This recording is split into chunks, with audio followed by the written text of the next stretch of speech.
우리가 모든 사람이 다 성가대원이 되어서 모든 영광을 하나님 앞에 올려드리겠습니다. 모든 영광을 하나님께, 모든 영광을 하나님께, 온 마음과 뜻 다해 주 사모하며.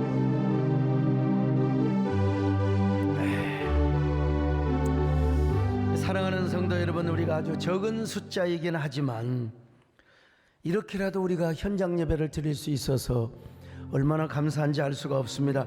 이렇게 현장 예배 드리다가 사실은 좀 더 캡을 벗기고 10%, 20%, 30% 올리려고 계획하고 있었고 정부와 소통을 하고 있었는데 코로나 확진자가 2,000명이 넘게 올라가는 걸 보고 뒤통수를 만든 듯 했습니다. 우리가 얼마나 낮아져야 예배가 회복이 될 것인가, 우리가 얼마나 겸손하고 회개해야 예배가 회복이 될 것인가, 이런 생각하면 가슴이 너무나 아픕니다. 코로나 아웃, 우리는 믿음으로 선언을 합니다. 현장 예배 못 오시고 화상춤 또 유튜브로 함께하는 사랑하는 여러분들, 내 생각하면 생각할수록 여러분들이 얼마나 소중한 사람인지, 얼마나 나에게 필요한 사람인지, 하나님께 필요한 사람인지. 여러분, 이런 노래 아세요? 저 몰랐는데 저희 집사람이 한번 개사해서 성도들 앞에 불러주라고 보내줬는데, 이게 좀 진즉 보내줘야지 며칠 전에 보내줘가지고 이거 아무튼 그래도 유명한 노래입니다. 여러분, 손도님이 얼마나 내게 소중한 사람인지 흩어져 있다가 보니 이제 알 것 같아요. 성도님이 얼마나 내게 필요한 사람인지 흩어져 있다가 보니 이제 알 것 같아요. 그 다음에 가사가 줄줄이 계속 더 부르면 또 이제 표절에 걸리고, 아니 또 AI가 이게 또 그냥 저 설교 갑자기 광고 들어가거나 막 조회수를 급감시킵니다. 어쨌든 간에. 근데 이 대목이요, 그냥 고마워요, 행복합니다. 왜 이 눈물이 나요? 여러분, 눈물 안 나르세요? 여러분 생각하면서 우리가 함께 이렇게 헤어져 있는 모습 보면 참 얼마나 우리가 지금 불행한가, 이런 생각을 해봅니다. 그리고 외롭지요. 프랑스 시인 오르텅스 블루의 사막이라는 시가 있어요. 얼마나 외로웠으면 그 사막에서 그는 너무 외로워 때로는 뒷걸음질로 걸었다. 자기 앞에 찍힌 발자국을 보려고 사막을 걸어가다가 얼마나 외로웠으면 뒷걸음질을 쳤어요. 자기 발자국을 보려고. 정말 등골까지 뼈저리게 오싹한 외로움의 시.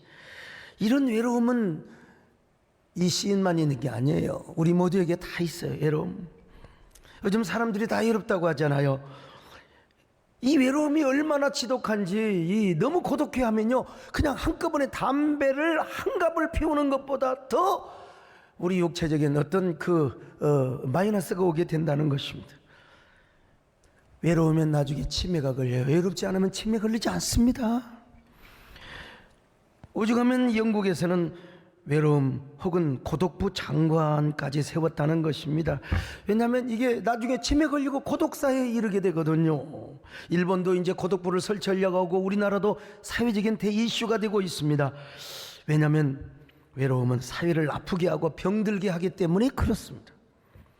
특별히 우리는 코로나로 인하여 다 외로움을 겪고 있습니다.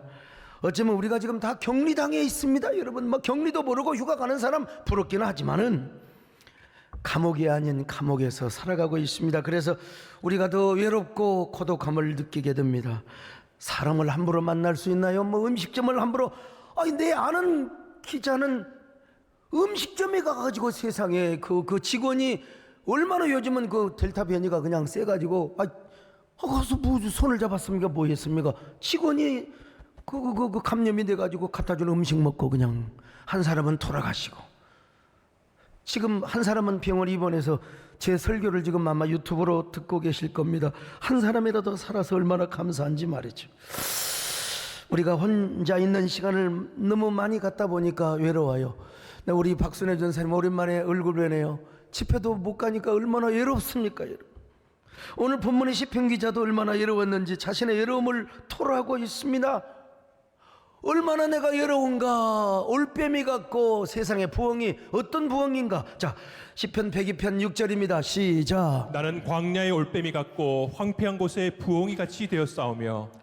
여러분, 올빼미가 어떤 새인 줄 아십니까? 울창한 숲속에 숨어 사는 새입니다. 근데 왜 지가 사막에 혼자 있어요? 자신의 외로움을 이렇게 은유적으로 표현하고 있습니다. 부엉이요? 옛날에 여러분 아시죠? 시골에서 붕 하세요? 전부 울창한 숲속에 시골에서만. 부엉이는 지금 우리 주변에 죽전에 여러분 없어요, 보니까요. 그런데 왜 저 부엉이가 황무한 저 광야에 혼자 있냔 말이에요. 자신의 외로움을 그렇게 지금 스스로 왕따가 되어서 외로워하고 있는 모습을 고백하고 있어요. 자신의 내면이 지금 사막화되고 황폐화되어 있다는 것입니다. 그뿐입니까? 참새 한 마리가 지붕에서 짹짹거린다네요. 자, 시편 106편 7절입니다. 시작. 내가 밤을 새우니 지붕 위에 외로운 참새 같으니이다. 여러분, 지금까지 살아보면서 참새 한 마리가 짹짹거리는 거 보셨어요? 이래봬도 제가 시골 출신입니다. 촌놈 출신이요. 평생 살면서 전봇대에서 떼거지로 참새들이 날아다니고 떼거지로 여러분 추수 저 하는데 그 허수아비 만들어도 그냥 소용없어요. 그냥 떼거지로 날아다녀. 그런데 지붕에서 한 마리가 예터리가 되어가지고 참새가 짹짹 애로워요. 이런 참새 봤어요? 없어요. 본 적 없습니다, 여러분. 그런데 오늘 시편 기자는 저 지붕에 혼자 앉아 있는 외로운 참새 빈둥지 신드롬을 겪고 있다는 것입니다. 사람은 누구나 나이가 많아지면 외로워집니다. 또 젊은이들도 외로워집니다. 스마트폰이 내 외로움을 해결해 줄 줄 알았는데 스마트폰 아무리 봐도 이 외로움을 해결해 주지 못해. 그래서 오히려 스마트폰 때문에 더 외로워진다는 겁니다. 중년은 사실은 한참 때 일할 때 아니겠습니까? 그런데 오늘 시편은요, 지금 시편 기자는 노인도 아니에요, 청년도 아닙니다. 지금 중년이야, 중년. 자, 시편 102편 23절 24절 같이 봅니다. 시작. 그가 내 힘을 중도에 쇠약하게 하시며 내 날을 짧게 하셨도다. 나의 말이 나의 하나님이여 나의 중년의 날을 데려가지 마옵소서.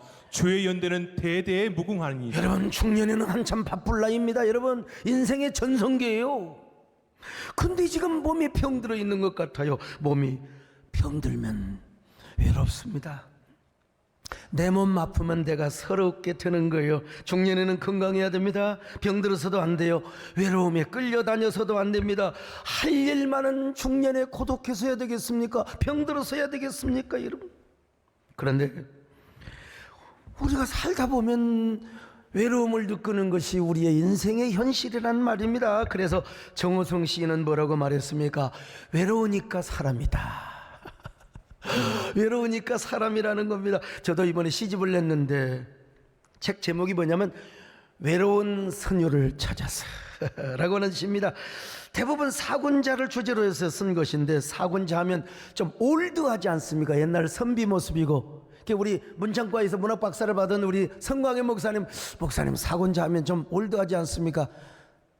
내가 형상화한 이미지가 있다. 내가 몇 편 써볼 테니까 한번 감상을 해봐라. 그래서 제가 이제 고전적인 이미지와 정서를 탈피하여 현대적인 이미지와 서정을 담아서 러브레터, 연서의 형식으로 썼습니다. 우리 선 목사님도 목사님 좋습니다. 여러분, 사군자의 현대적 이미지로 외로움과 고립의 시대를 살아가는 사람들에게 따뜻한 위로, 사랑을 건네주는 연서 같은 시를 써가지고 마침내 사군자의 향기를 저 창문을 열고 나지막하게 그린 이의 이름을 부르는 것처럼 전달해주는 형식으로 제가 시를 한번 만들어 봤어요. 그래서 이 시집이 코로나로 인하여 서로를 가까이 할 수 없고 떨어져 있어야만 하는 외로웠고 그리고 고독한 이러한 사람들의 마음에게 뭐라 할까요? 향기의 연서, 또 그 외로운 마음을 환기시켜주고 또 영혼의 창문이 되었으면 좋겠다, 이런 마음으로 제가 썼어요. 많은 언론이 제 시집을 소개를 시켜주셨는데, 특별히 그 문화일보 장재선 부장님께서 제 시를 인용을 많이 하고, 근데 다 읽어드릴 수는 없습니다. 사군자를 한마디씩 다 했는데요. 겨울의 눈물을 머금고 고독한 당신을 위해 참고 기다리다가 겨울의 향기를 봄의 귀로 듣게 해주기 위해 고고한 선율로 찾아왔어요. 매화 중에 한 편의 일부를 소개한 거예요. 숲의 기억은 흐릿해가도 당신을 처음 만난 날의 아침 안개와 숲을 흔드는 서늘한 바람과 볼을 스쳐가는 따스한 햇살을 어찌 잊겠어요. 난 일의 일부를 이제 신문에 넣었는데 나머지는 이제 생략을 합니다. 그분께서도 시인인데요. 가톨릭 문학상을 받을 정도로 상금이 수천만 원입니다. 근데 장재선 부장님이 제 시를 이렇게 설명합니다. 시인은 사군자를 통해 사계절의 서정을 다 품었다. 여기서 당신은 한용운의 님과 같다. 시인과 사군자, 당신이 인간 본연의 외로움과 그리움 속에서 경계를 넘어 하나가 된다. 시집은 사군자 이외에도 다양한 매개를 등장시켜 영혼의 창문을 두드린다. 무엇보다 목회자 시인으로 아무도 가지 않는 길을 걸어가겠다는 소명의 다짐이다. 저의 시를 관통한 것 같아요. 그래서 제가 시집을 사군자 연가 그러면 누가 이게 이거 뻔하구나, 국화의 아름다움, 또 여단에 대해서 썼고 그렇게 하겠죠. 그런데 제목을 외로운 선율을 찾아서, 코로나 상황에 맞게 제가 이렇게 외로운 선율을 찾아서, 그러면 또 외로운 선율을 찾아서라는 시를 또 몇 편 써야 될 거 아니겠습니까? 외로운 선율을 찾아서 원 하나만 제가 읽어봅니다. 비가 내리면 빗줄기들이 자꾸 말을 건넨다. 잠도 못 자게 창문을 두드린다. 이불을 뒤집어 쓰고 눈을 감아도 빗줄기들이 창밖에서 기다린다. 소리 하나, 불빛 하나, 비는 셀 수 없이 내려도 빗줄기는 하나다. 나는 얼마나 많은 사람들 사이를 지나쳐 왔을까. 이름도 모른 채, 말 한마디 건네지 못한 채 스쳐 지나간 헤아릴 수 없는 이름들이 창밖에 쏟아져 내린다. 이게 이제 현대 시와 그리고 정통의 시를 조합한 아주 어렵지도 않으면서 빗줄기를 사람들과의 인연, 관계로, 그리고 또 외로움으로 제가 연결을 한 거죠. 이 매일경제 허연 부장님께서, 이분도 시인인데 시가 있는 월요일이라는 코너에 저의 시를 소개하였어요. 그리고 시를 이렇게 설명합니다. 비는 사람으로 하여금 생각에 잠기게 하는 힘을 가지고 있다. 목회자이기도 한 소강석 시인은 빗소리를 들으며 스쳐 지나간 사람들을 떠올린다. 인생을 살면서 만났다가 헤어진 사람들이 한 명 한 명 빗줄기로 쏟아지는 듯한 상념에 빠진다. 모두 하나의 선율이다. 참 굉장히 시를 관통하신 것 같아요. 결국 삶은 사람들과 만나고 헤어진 이야기의 총합이다. 누구를 만나 어떤 일을 했느냐가 곧 나를 말해준다. 물론 나 역시 다른 사람에게 인연의 빗줄기일 수 있다. 시인은 잠을 못 이룬 채 헤아릴 수 없이 쏟아져 내리는 이름들을 기억해 내려 애쓴다. 따뜻하고 뭉클한 시다. 아니, 외로움을 창의적으로 풀어낸 시다. 이렇게 이야기할 수도 있고요. 그렇습니다. 여러분, 인간에게는 누구나 외로움이 있습니다. 자, 이 외로움을 어떻게 해야 될까요? 코로나 시대에 살아가는 오늘 현장뿐만 아니라 화상점, 유튜브, 그리고 또 방송으로 시청하실 사랑하는 모든 시청자들이요, 우리가 이 어려움을 어떻게 풀어야 할까요? 첫째로 외로움을 긍정적으로 대하며 따뜻하게 안아줘야 합니다. 외로움 절대로 방치해서는 안 됩니다. 나 자신도 언제든지 외로울 수 있다는 거 여러분 알아야 돼요. 그 외로움을 우리가 긍정적으로 직면을 해야 됩니다. 그리고 동시에 이 외로움을 안아줘야 됩니다. 외로움도 사랑한다고, 외로움도 축복한다고 격려를 해줘야 돼요. 여러분 이런 노래 있잖아요. 내가 뭐 다 부를 수는 없고 말이죠. 큰 것도 아니고 아주 작은 한마디 지친 너를 안아주면서 사랑한다, 정말 사랑한다 그 말 해준다면 나는 사막을 걷는다 해도 꽃길이라 생각할 겁니다. 사막을 꽃길이라고 생각한대요. 여기서 중요합니다 여러분. 우린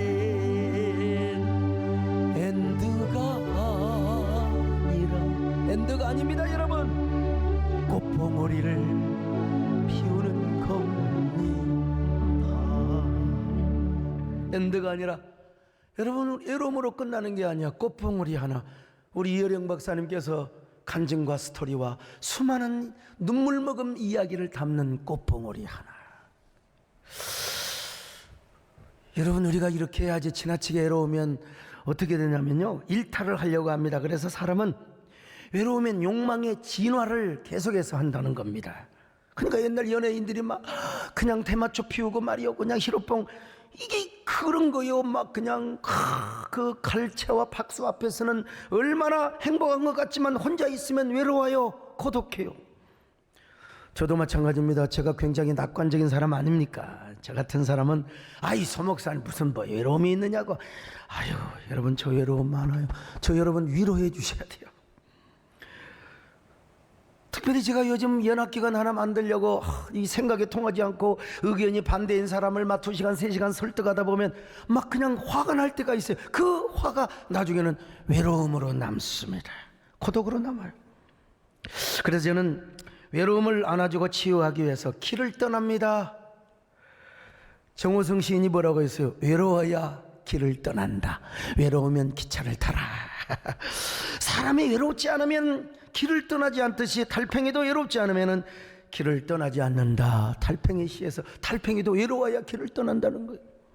그래서 저는 밤늦게 후레쉬 하나를 들고 산행을 하는 습관이 있습니다. 요즘 제가 아직은 젊으니까 이제 나이 먹으면 또 이제 힘들죠. 큰일 난 경우도 있어요. 요즘 같은 경우에 밤에 산에 가서 풀벌레들 마지막 여름을 가지 말게 해달라고 막 낮에는 매미가 지금 아우성을 칩니다. 이제 곧 있으면 매미 떨어져요. 그런데 그 풀벌레들의 노랫소리를 듣고 나무들의 호흡을 느끼면서 자연 속에 파묻혀서 사색을 합니다. 그럴 때 그 사색은 외로움을 달래줄 뿐만 아니라 정말 저에게 위대한 창의력을 가져다 주는 거예요. 뭐 생각지도 못한 창조적 상상력이 제 머릿속에 탁 와요. 월든이라는 유명한 책이 있지 않습니까? 헨리 데이비드 소라우가 월든이라는 호숫가에서 사색하며 쓴 책입니다. 혼자 있는 시간이면 월든이라는 호숫가에서 외로움을 즐겨요. 그 외로움을 스스로 본인이 안아준다는 것입니다. 그러면 외로움도 즐거움이 되고 외로움도 행복함으로 승화가 되더라는 거. 오히려 나보다 고독한 사람을 내가 어떻게 돌봐줄 것인가, 나보다 힘든 사람을 내가 어떻게 안아줄 것인가, 이렇게 자신의 외로움을 안아줄 때 여러분 그 외로움이 자신을 성장하게 해주고 자신을 행복하게 해주고 자신을 성숙하게 만들어주더라는 것입니다. 그리고 뭔가 새로운 창의력을 갖다 준다는 것입니다. 그런 의미에서 여러분요, 곽재구 시인은 포구기행이라는 산문집에서 이런 글을 썼는데 기가 막힌 글입니다. 여러분요, 외로움이 찾아올 때 사실은 그 순간이 인생에 있어서 사랑이 찾아올 때보다 귀한 시간이다. 쓴 외로움을 받아들이는 방식에 따라 한 인간의 삶의 깊이, 삶의 우아한 형상들이 결정되기 때문이다. 여러분 생각해 보세요. 외로움이 찾아오는 그 시간은 사랑이 찾아오는 시간보다 더 귀하다는 게 어떻게 이런 글을 쓸 수 있습니까? 어떻게 이런 생각을 할 수가 있어요? 내가 쓰려고 했는데 이분이 써버렸어요. 참, 이러한 외로움은 절대로 부정적인 외로움이 될 수가 없습니다. 그 외로움, 나를 성장하게 하고 성숙하게 하고 행복하게 하는 거예요. 뭔가 새로운 것을 창출하게 하는 위대한 모멘텀이 되게 한다는 것입니다. 그래서 음악가나 예술가, 시인이나 화가는 스스로 외롭고 고독한 시간, 맨날 말이야, 시인이 맨날 놀러 다니고 예술가가 맨날 아니에요. 스스로 고독한 시간을 가져야 새로운 것이 나오게 되는 것입니다. 그런 의미에서 조승현 씨가 비즈니스 인문학이라는 책에 성해서 누구나 할 수 있는 얘기지만 이분이 이런 얘기를 했어요. 긍정적인 외로움은 대부분 창의성으로 연결이 된다. 아마 손무라는 사람 들으면 기억할 겁니다. 제 나라에서요, 권력 다툼을 하다가 멸문지하의 위기에 그랬죠. 오나라로 도망을 갔습니다. 도망가서 10년을 넘도록 그 춘추 전국 시대의 그 200년 동안 전쟁사를 전부 연구를 했어요. 그 외로운 기간에 바로 그 손무가 손자병법이라고 하는 아주 불멸의 전쟁 비서를 여러분 쓰게 된 것 아닙니까? 여러분, 그렇게 우리가 살아가면서 외로움을 안아주는 것이 얼마나 중요한지 모릅니다. 나의 외로움뿐만 아니라 남의 외로움, 그리고 우리 대한민국 국민은요, 국가의 역사적인 외로움을 기억하며 안아줄 필요가 있습니다. 오늘은 광복절 76주년이죠. 생각해보면 여러분, 우리 지난날 독립투사들이 없었으면 우리가 어떻게 이 대한민국 광복의 자유의 기쁨을 누리고 살아가겠습니까? 저는 연변에 갈 때마다 시인 윤동주 묘지를 제가 꼭 찾습니다. 윤동주가 저항시를 쓰다가 일본 감옥에 갇혀서 얼마나 외로웠겠습니까? 송몽규는 성질이 급해갖고 그냥 다 풀어버렸어요. 그러나 윤동주는 끝까지 입을 다물었습니다. 그리고 알 수 없는 독극 주사를 맞고 쓸쓸하게 죽었어요. 얼마나 쓸쓸한 죽음을 맞았을까.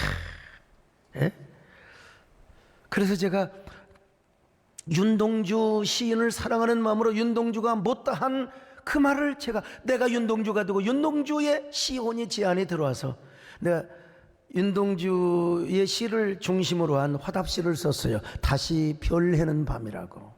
저 시를 써가지고 제가 윤동주 문학상을 받은 거 아닙니까? 제가 한 번은 윤동주 묘지에 갔더니 완전히 벌거숭이가 되어 있는 거예요. 그래서 윤동주 시인의 사촌 동생인 여러분, 윤영주, 그 가수 윤영주 장로님 아시잖아요. 이분과 함께 윤동주 시인의 무덤에 가서 떼장을 입혀줬어요. 완전히 벌거숭이가 돼버렸어요. 저 무덤 보세요. 저 떼장을 어디서 사왔냐면 상해에서 사다가, 저 북쪽에는 떼장 사업하는 데가 없어서 상해에서 사다가, 그리고 물이 없으니까 세상에 생수통을 막 20통인가를 사다가 30통에 사다가 여러분 물을 주었습니다.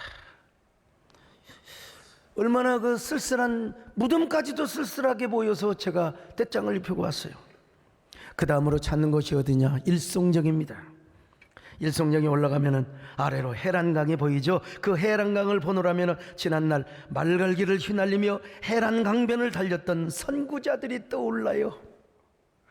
그분들이 나라 독립을 위해서 얼마나 외롭게 처자식을 고국에다 두고 이국만리에 가서 눈물을 흘리며 외롭게 싸웠겠습니까? 그래서 제가 일송정에 올라가면 해란강을 바라보며 선구자의 노래를 부릅니다. 목 상태가 안 좋았는데 한 대목만 한번 들어보실래요? 일송정 푸른 설은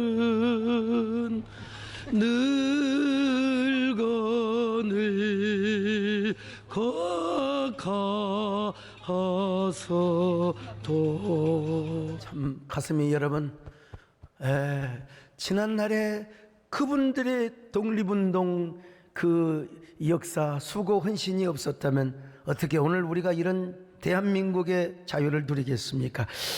우리가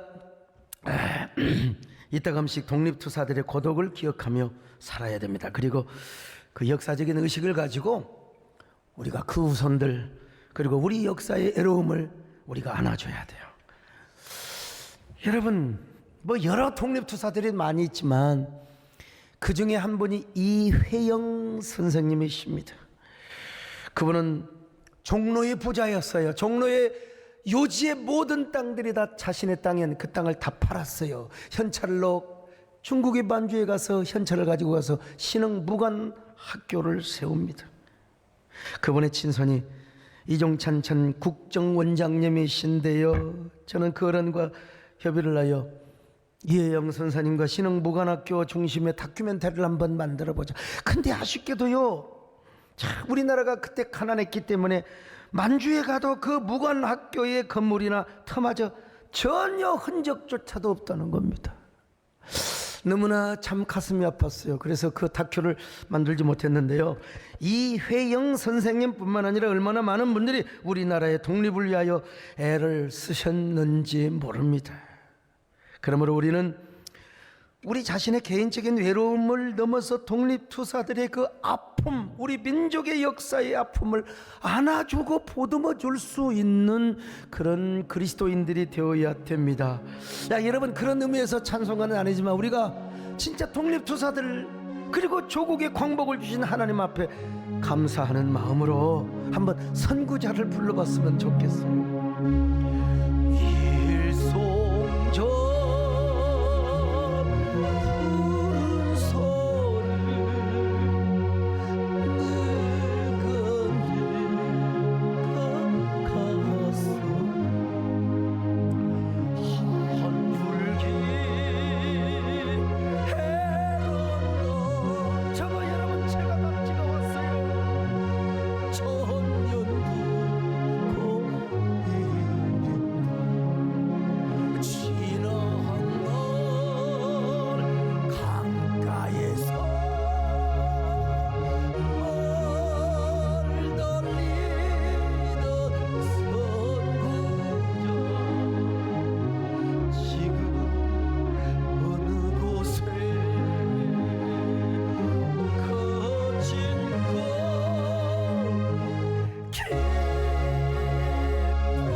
오늘 여기 라이브톡에 우윤경 권사님께서 담임 목사님의 선구자의 노래를 들으니 흐르는 눈물 주체할 수 없습니다.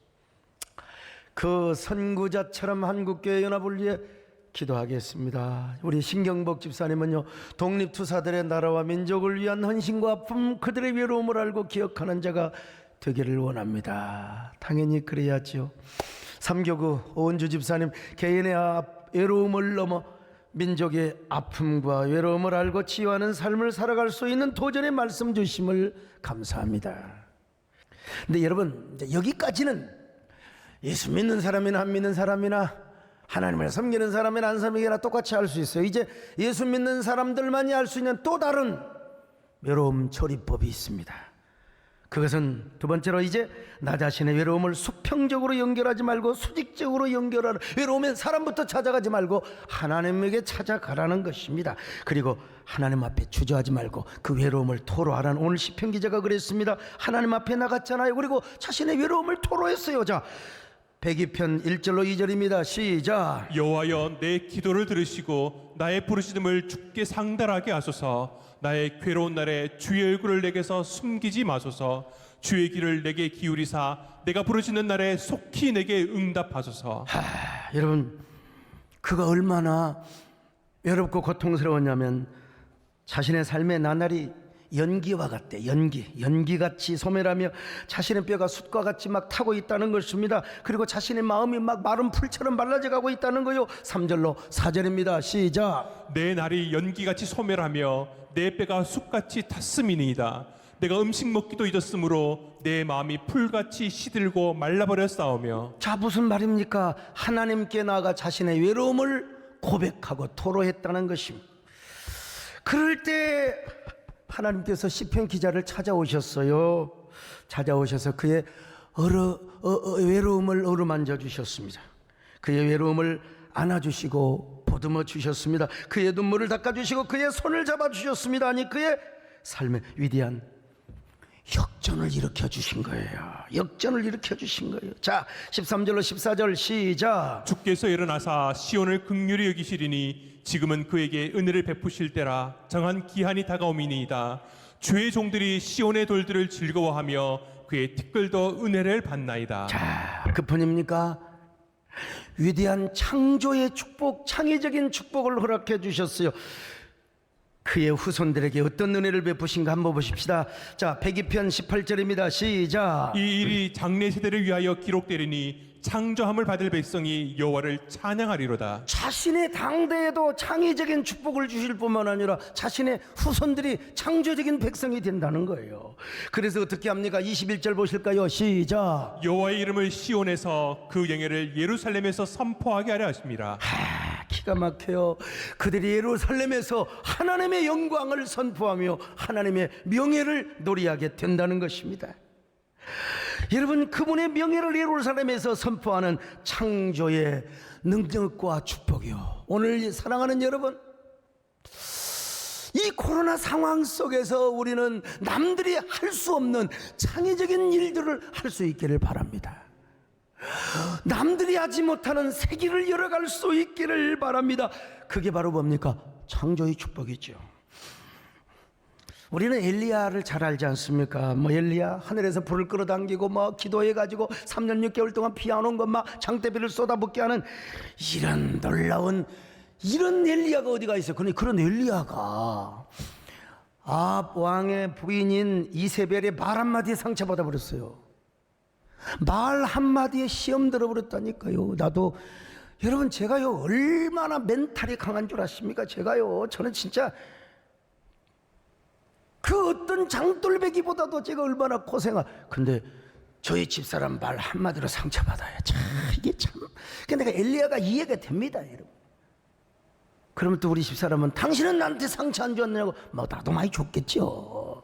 근데 제가 상처를 더 많이 받아요. 제발 우리 여자분들이요, 남자에게 상처 주지 마세요. 제발 저를 좀 보시고요. 진짜 엘리야가 저 부엘세바 남쪽 네게부 광야까지 도망을 가서 죽고 싶다는 거예요. 하나님, 나 이제 죽고 싶습니다. 더 이상 살고 싶은 마음이 없습니다. 저 좀 데려가 주세요. 자, 열왕기상 19장 4절입니다. 시작. 자기가 죽기를 원하여 이르되 여호와여 넉넉하오니 지금 내 생명을 거두시옵소서. 지금 내 생명, 소위 말하면 여러분 요즘 말하면 자살 충동 심리. 그렇다고 여러분 주의 종이 죽을 수 있습니까? 안 되지요. 그러니까 하나님, 나 좀 데려가 주세요. 이렇게 토로하고 있습니다. 여러분, 이 부정적인 토로인 것처럼 보이지만 하나님께 나아가서 자신의 감정을 토로하니까 하나님께서 당신의 천사를 보낸 거예요. 천사가 와서요 떡을 구워주고 물을 마시며 엘리야여, 어서 이 떡과 물을 먹고 힘을 내거라. 너에게는 아직도 할 일이, 너의 사명이 끝나지 않았단다. 할 일이 많단다. 자, 5절 한번 보실까요? 시작. 로뎀나무 아래에 누워 자더니 천사가 그를 어루만지며 그에게 이르되 일어나서 먹으라 하는지라. 떡과 물을 제공했을 뿐만 아니라 엘리야의 몸을 어루만져 주신 거예요. 등 마사지도 해주고 다리 마사지도 해주고 그냥 여기서 여러분요 스포츠 마사지의 기원이 여기서 나왔어요. 천사. 여러분 혹시 마사지 가게 하려면요 천사 마사지 아니면 엔젤 마사지 한번 해보세요. 네. 참 천사가 와서 등을 어루만지고 얼마나 시원했을까. 여러분, 제가 긴장하고 스트레스를 받으면 저는요 체질적으로 뒷목과 등이 잘 굳는 사람이요. 옛날에 일본에 가서 맹인 마사지를 받는지 딱 저 만져보더니 아이고, 선생님은 체질적으로 등이 잘 굳는 사람. 그때는 제가 뭔 말인지를 몰랐어요. 젊었는데 보니까 그 말이 맞는 것 같아요. 근데 코로나 이후로 좀 사우나 한 번도 못 가봤어요. 왜? 잘못 가가지고 어디 가서 또 잘못 마사지 잘못 받아가지고 내가 여러분 코로나 걸려버리면 우리 교회가 큰일 나지요. 가더라도 우리 비서들과 함께 가지만은 그럼에도 불구하고 내가 조심을 해야지요. 조심해야죠. 큰일 나죠. 근데 저는요, 아무리 잠이 안 오고 뭐 긴장하고 뭐 그래도요, 정말 인류 마사지사가 제 뒷목을 딱 그걸 뭐라고 합니까? 경혈입니까?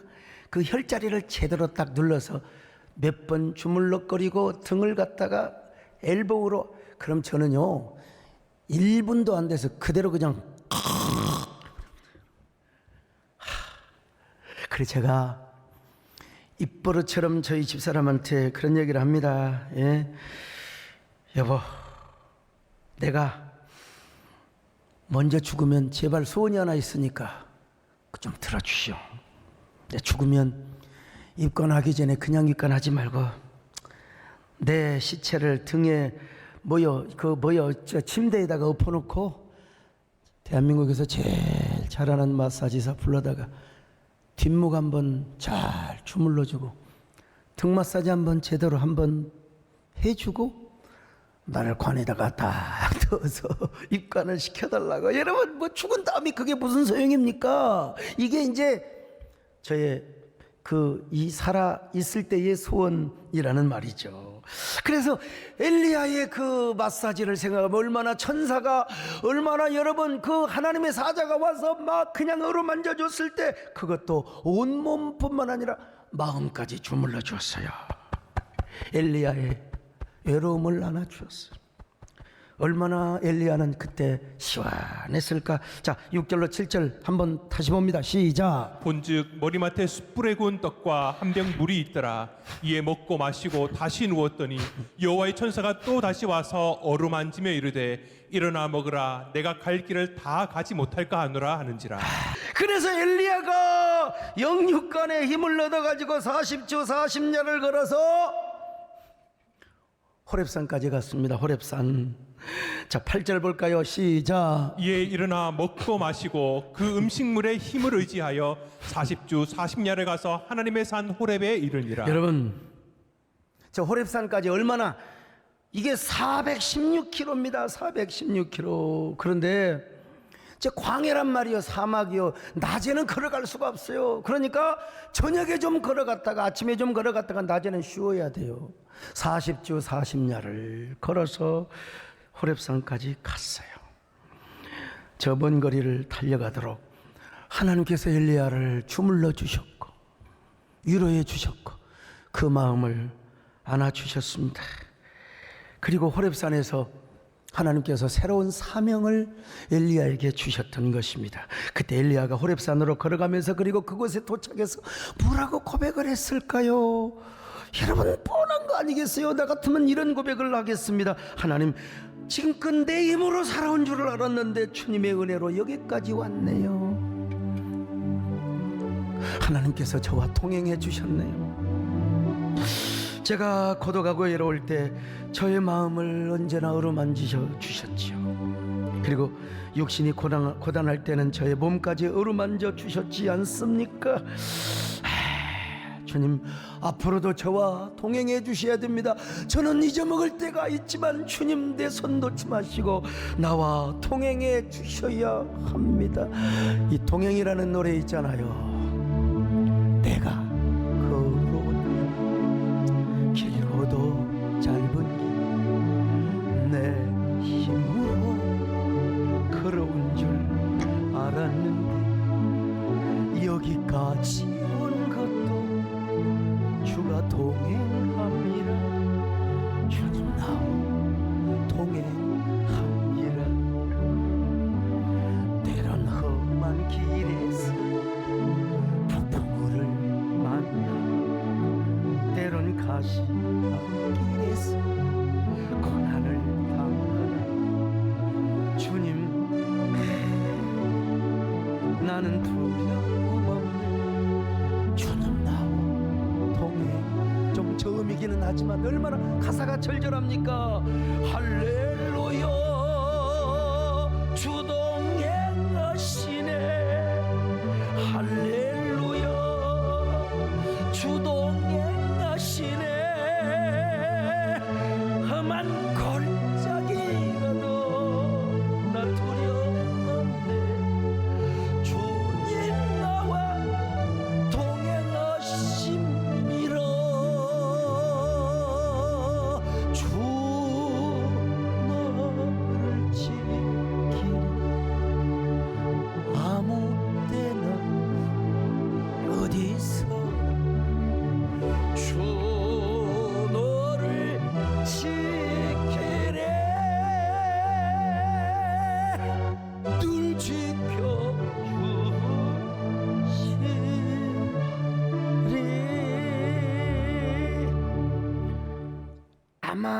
목회자들 가운데 저만큼 젊은 시절 외롭게 보낸 사람도 거의 없을 겁니다. 집에서 쫓겨나 저 이름 없는 광주신학교 시절에 얼마나 제가 왕따 생활을 했습니까? 백암교회 개척할 때 얼마나 외로웠는데. 근데 어떤 사람들은 야 젊은 나이에 당신 복귀 성공했잖아.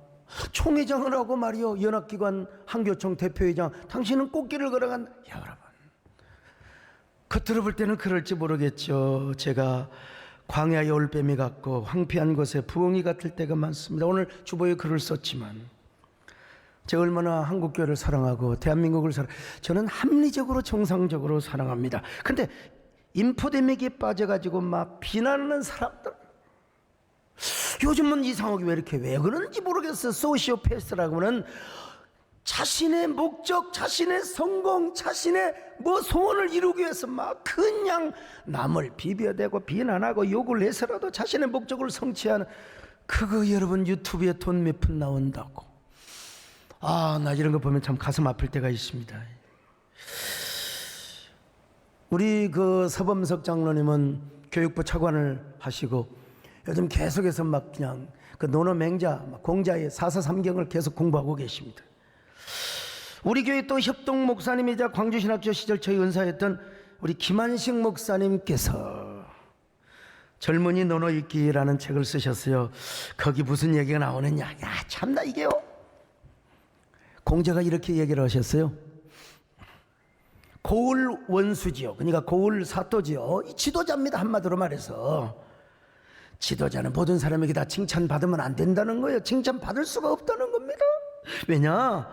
나쁜 사람에게는 나쁜 소리를 듣는 것이 지도자고, 좋은 사람에게는, 훌륭한 사람에게는 칭찬을 받는 게 이게 정상이라는 겁니다. 야, 참. 그러니까 여러분, 앞서 일을 하면 누구든지 어느 영역이든지 너무 앞에 가면 욕을 먹게 되어 있는 것입니다. 지도자가 고독하지 않으면 지도자가 아니라는 거예요. 그런데 그런 고독의 상황에 처할 때 결국 여러분 산행하고 또 시도 쓰고 좋은 음악 듣고, 좋은 음악 들으면 얼마나 여러분 우리 정서가 환기가 되지요. 순화가 되고요. 그러나 그것 가지고도 안 될 때가 있어요. 여러분 그럼 얼마나 좋겠어요. 그것 가지고 안 될 때는 우리의 외로움을 가지고 어디로 나가느냐? 하나님께 나가야 돼요. 하나님께 나가서 수직적으로 나의 외로움을 연결하며 하나님께 토로하라 이 말입니다. 여러분 토로하라 이 말.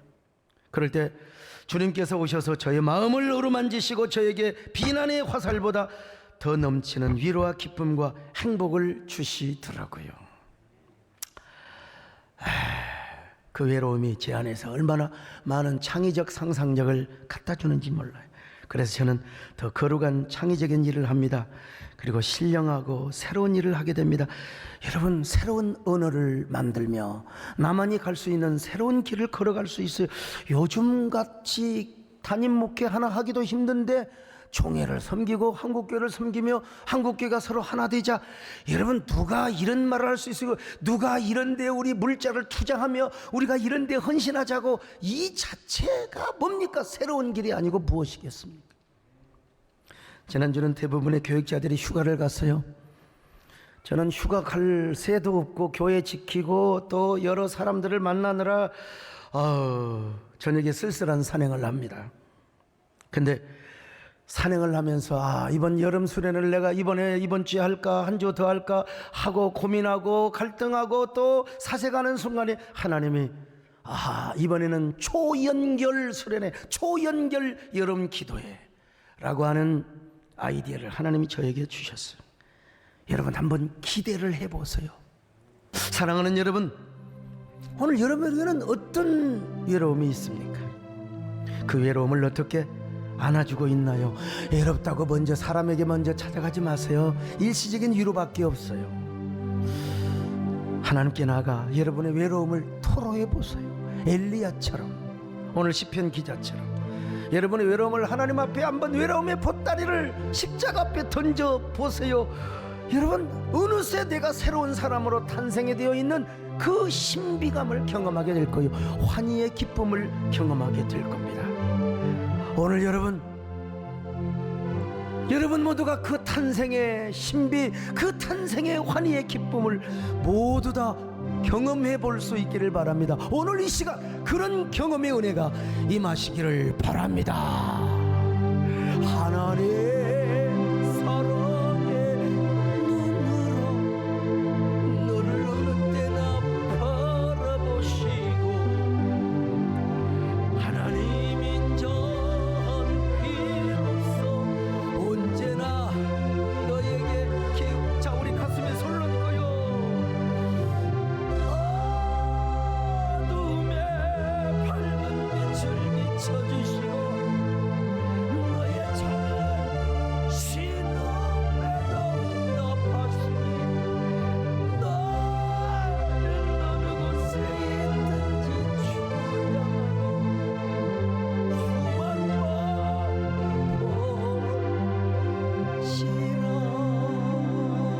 주야마로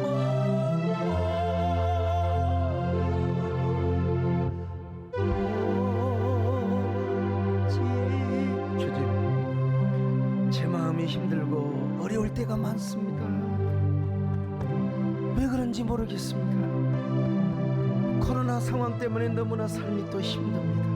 그러나 오늘 우리 마음에 신비한 환희를 허락하여 주옵소서. 그리고 내 삶의 새로운 창조의 역사를 일으켜 주시옵소서. 한 1분만 여러분 주님 앞에 여러분의 모든 마음의 문제들, 아픔들을 토로하시길 바랍니다.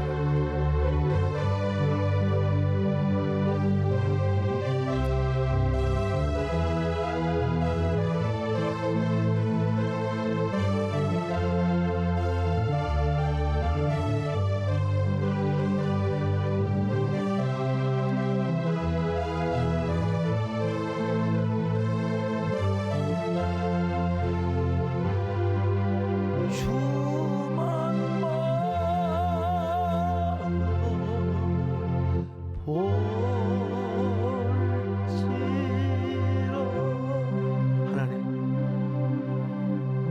힘들고 어려울 때마다 나는 방황하고 그리고 사막 같은 저 황무한 땅을 배회할 할 때마다 주님 오셔서 우리의 손을 붙잡아 주시기를 바랍니다.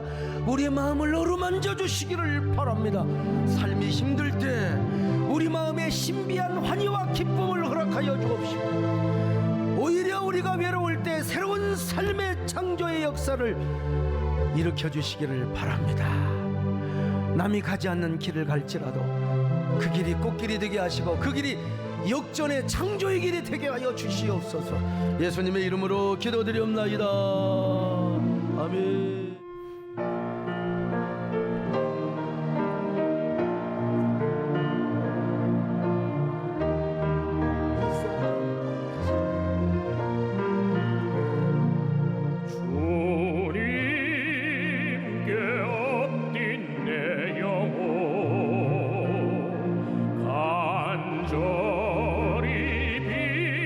말씀은 자비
안녕하세요. 저는 청년부 정영석입니다.